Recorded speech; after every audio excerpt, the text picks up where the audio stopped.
At ngayon mga giliw naming tagapakinig, narito ang pangatlong kabanata ng ating kwento na pinamagatang Multo sa pakikipagsapalaran ni Kapitan Karyong!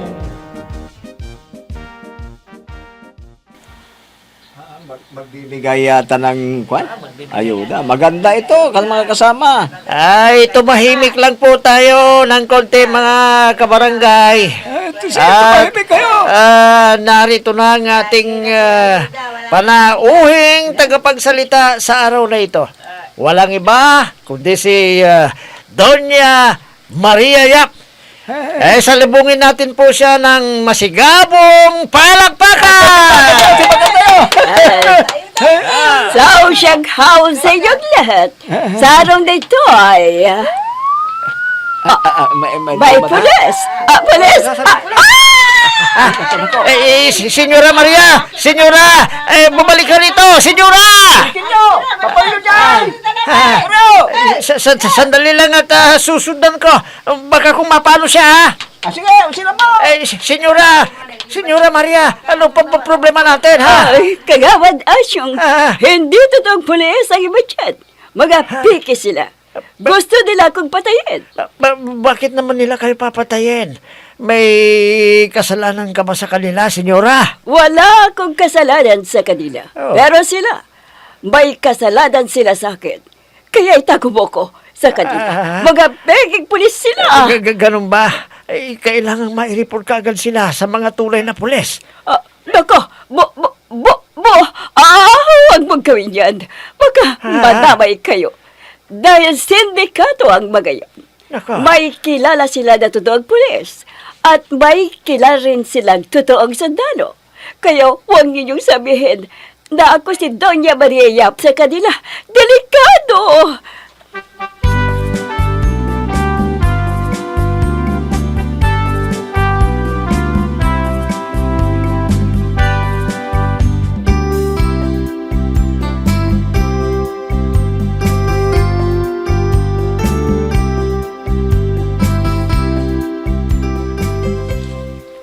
O, Veronica, kumusta na ang pagmi-meeting ng partido nila Temporosyo? Ay, nakita namin ni Pining na tumakbo si Doña Maria Yap sa may tubuhan. At parang takot na takot. Ha? Bakit? Ano bang nangyari? Nagtataka nga kami eh.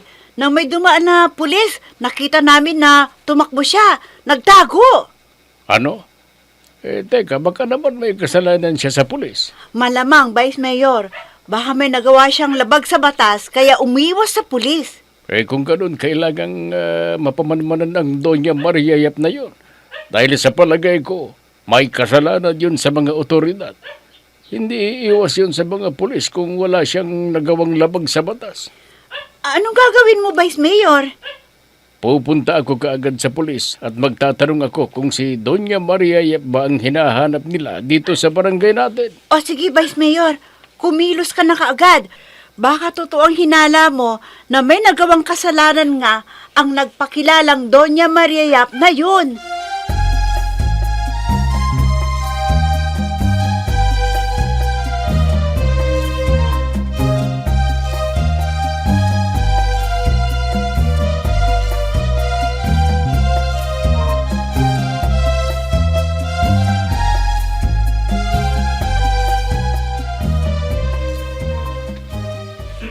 Magandang hapon po sa inyo, Vice Mayor Agaton, sir.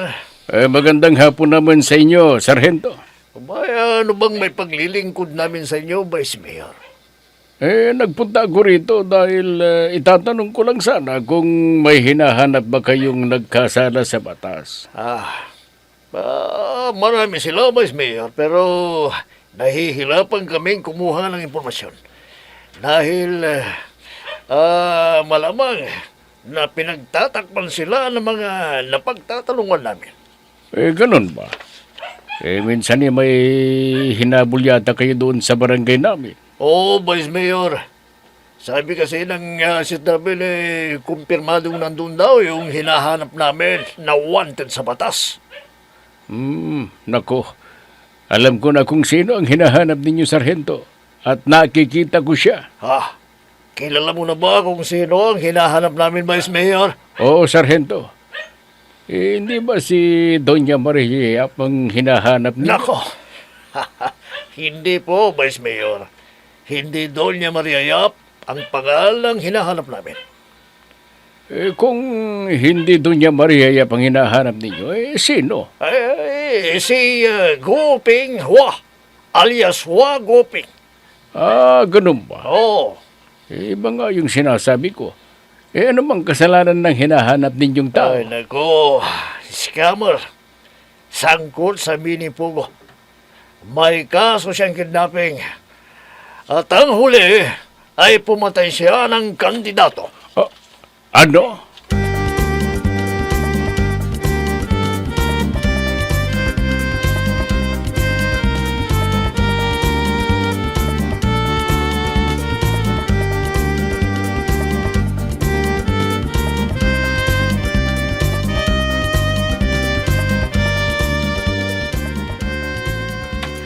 Friend, nakapag-report na ba si Vice Mayor Agaton sa pulis? Oo, Pining.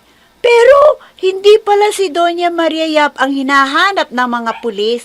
Iba pala. Pero alam mo, pinag-iingat ang mga taga-barangay natin dahil nandito raw yung hinahanap nilang wanted sa batas. Ano? Nandito lang siya? Pero saan naroon? Saan siya nagtatago? Di ko alam. Kaya kailangan ang pag-iba yung pag-ingat. Huwag tayong labas ng labas paggabi dahil may kaso rin daw yun na kidnapping at sangkot sa mini pogo at pumapatay. Ganun ba? Naku, delikado. Kaya ikaw ha, iwasan mo ang labas ng labas sa bahay, lalo na kapag gabi. Baka mamaya matsambahan ka ng hinahanap nila, kikidnapin ka at papatayin pa. Naku, wag naman sana. Yan ang malay natin. Baka nandyan lang sa paligid at binamanmanan tayo. Tapos kapag nagkaroon siya ng pagkakataon, dakpain tayo.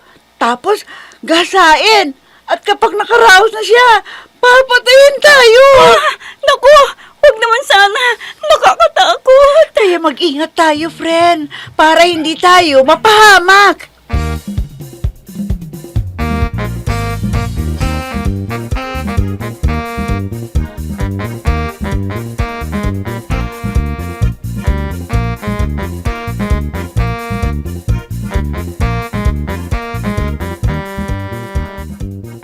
Kap, kailangan magmanman po tayo. Baka biglang nasa harapan na natin ang wanted na hinahanap ng mga pulis. Delikado. Kidnapper pala at mamamatay tao. Sangkot sa mini pogo. Veronica. Pero kanina pa ako rito. Hindi pa dumarating yung dalawang CBO natin. Ay, naku, Kap. Ha? Baka nag-away na naman sila. Alam naman ninyo yung dalawang yun. Laging nag-aaway. Problema ko nga ang dalawang yun Hindi naman tayo makakuha ng medyo matino-tinong CBO dahil napakaliit ng honorarium. Kaya pagtiyagaan na lang natin yung dalawang yun. Pero nakakatakot, Kap. Sana magpatulong tayo sa pulis. Baka biglang sumalakay ang taong yon. Wala tayong kalaban-laban. Kap, may humintong sasakyan sa malapit dito sa barangay hall. Ikaw, natatakot ako. Payakap ng ano. Yumakap sa akin ang babaeng ito. Ramdam na ramdam ko ang paglapat ng dibdib niya sa dibdib ka. Nag-iinit na ang aking damdamin. Ang bango-bango niya. Kaliligo pa lamang niya. Matutokso na naman ako sa babaeng ito. Matutokso na naman ako. Yayakapin ko na rin siya. Tapos pupupugin ko siya ng halika. Veronica! Ka! Rudolph! Hey, Veronica! Bitawan mo ako. Nandiyan si Rudolph. Magkikita tayo. Ikaw pala, visit ka. Tinakot mo ako.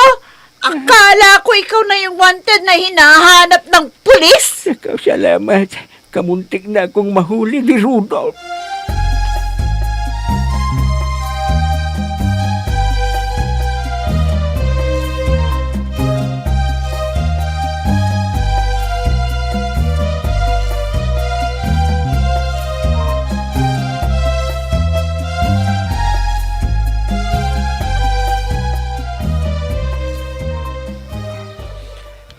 Senyora Maria, wala na po ang mga peking pulis. Nakaalis na po sila. May lumabas na po kayo dito sa kwarto. Sigurado bang wala na sila? Opo, senyora. Sige na, lumabas ka na. At ituloy mo na yung sinasabi mo sa mga partido ni dating Vice Mayor Temprosio. Sige. Pero magpapahinga muna ako. Dahil hanggang gayon, ay kinakabahan pa rin ako. Pakisabi kay Vice Mayor, bigyan muna ako ng 10 minuto para makapagpahinga. Ay, oo. Sige po, senyora. Sige, maiwan na kita dito. At magpahinga ka lang, ha?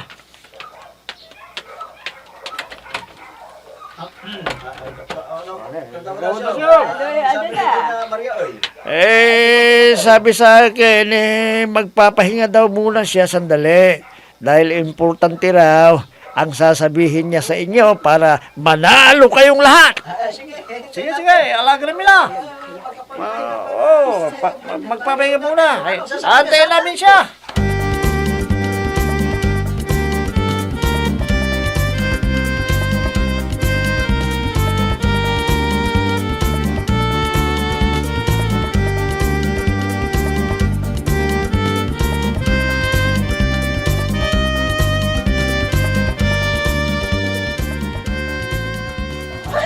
Kapatid, kilala niyo ba si Groseng? Nasama ni Pindong?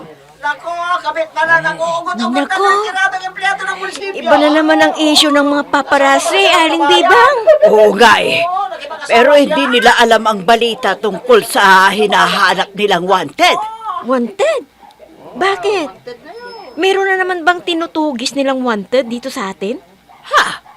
Hindi mo pa alam ang tungkol kay Guoping Hua, alias Hua Guoping? Ha? Sino yun, Aling Bibang? Isang mamamatay tao. Kidnapper daw at... may dumarating. Baka yan na ang sinasabi nila. Halika, Melinda. Pagtago tayo, bilisan mo. Ayan na! Ayan na! Aling Bibang, hintayin mo ako! Aling Bibang!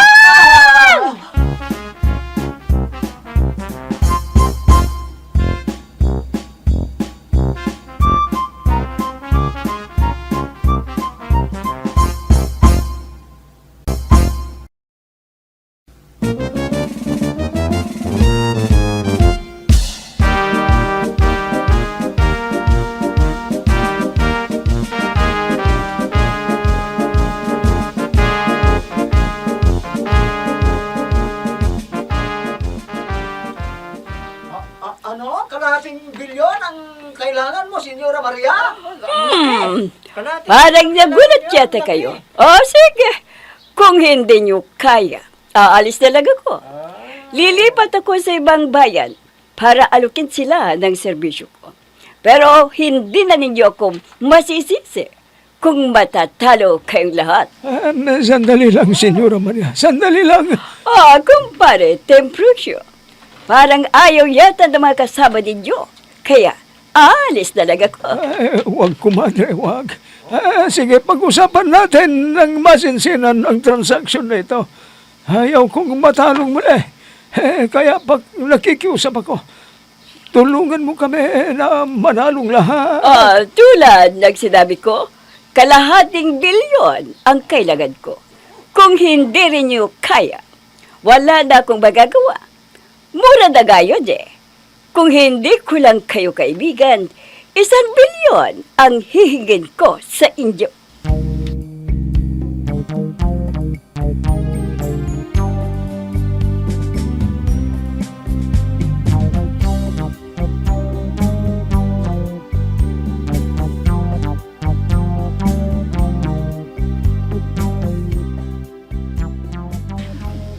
Melinda, nasa na mga marites?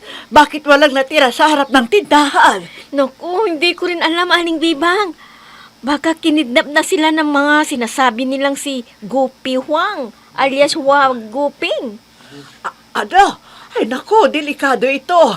Marami na naman silang gagamitin sa illegal na gawain nila. Ano bang ginagawa nila sa mga nakikidnap nila, Aling Bibang? Lingid sa kaalaman ng karamihan, ha? Maraming mga impluensya ang mga Chino sa Pilipinas. hindi lamang pagdating sa kalakalan at mga murang produkto ang impluensya ng mga Chino sa ating bansa. Narito ang ilan pa sa mga impluensya ng mga Chino sa Pilipinas.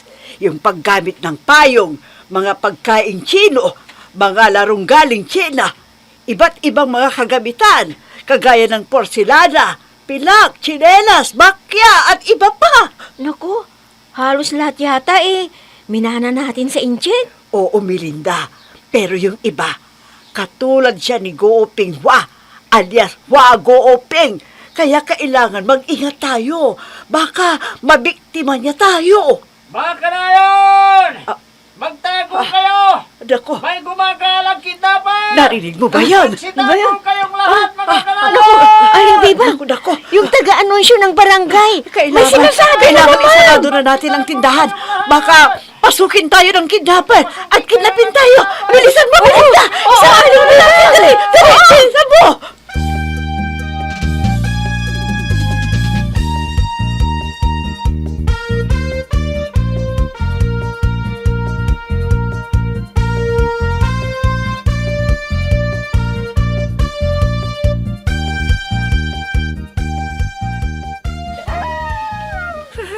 Paparin boy, nakakatakot naman dito.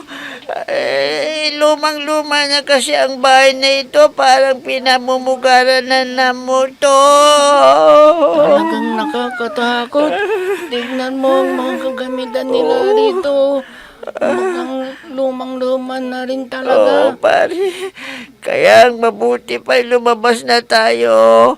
Natatakot na ako talaga. Kung nalabas na tayo, anong i-report natin kay Kagawad Asyong? Di sabihin natin na galing tayo dito. Ganun lang. Oo. Wala tayong i-report na ginawa natin. Kaya dito muna tayo. Kailangan may mai-report tayo sa kanya. Sige, ikaw ang bahala. Pare, napansin mo ba yung napansin ko? Ha?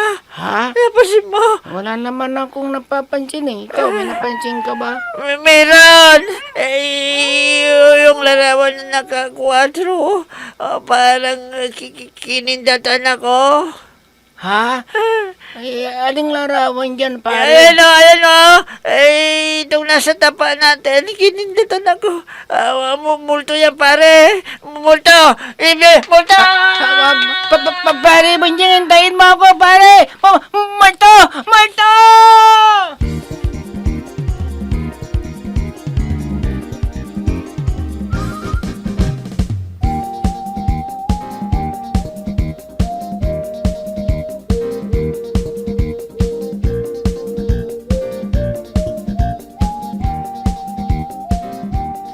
Naku, ang laki ng hingi-hingi ni Doña Maria sa atin, mga kasama. Para mapanalo tayo. Payag ba kayo? Napakaganda ng alok niya. Ha? Gamitin natin yung campaign pan para ibayad natin sa serbisyo niya. Parang mahal ang sinisigil niya eh. Okay, bahala. Mas mahal sa hiling noon ni Don Manolo. Oo, Di ba, mga kasama? Naalala ko yun. Kung doon Manolo. Sobrang malaki. Alam niyo mga kasama, medyo mahal ng konti kung ibabayad natin lahat ng campaign pan natin. Pero sigurado naman na pananaluin tayong lahat at walang matatalo. Kaya pagkaisa na lang natin na desisyonan ito.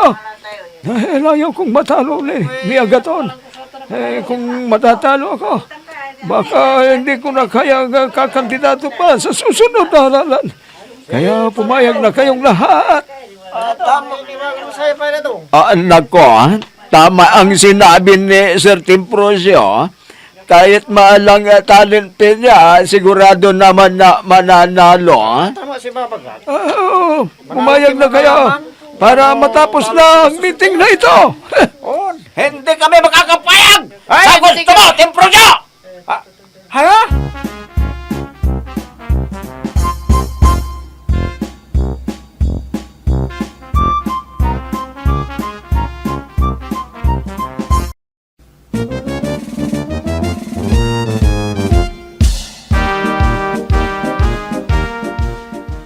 Hindi na kaya may pipilit ni dating Vice Mayor Temprosio ang nais niyang mangyari sa kanilang partido. Mga giliw naming tagapakinig, abangan ang susunod na kabanata ng ating kwento na pinamagatang Multo sa pakikipagsapalaran ni Kapitan Karyong!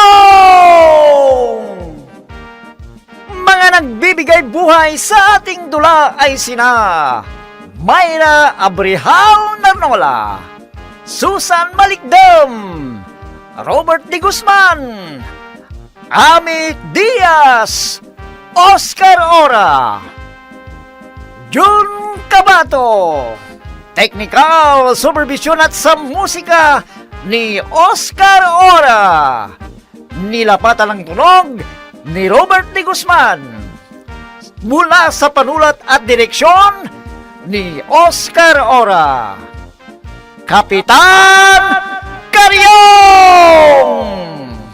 Inihahandog sa inyo ng F3 Recording Studio para sa pambansang radyo ng Pilipinas, Bombo Radio Philippines!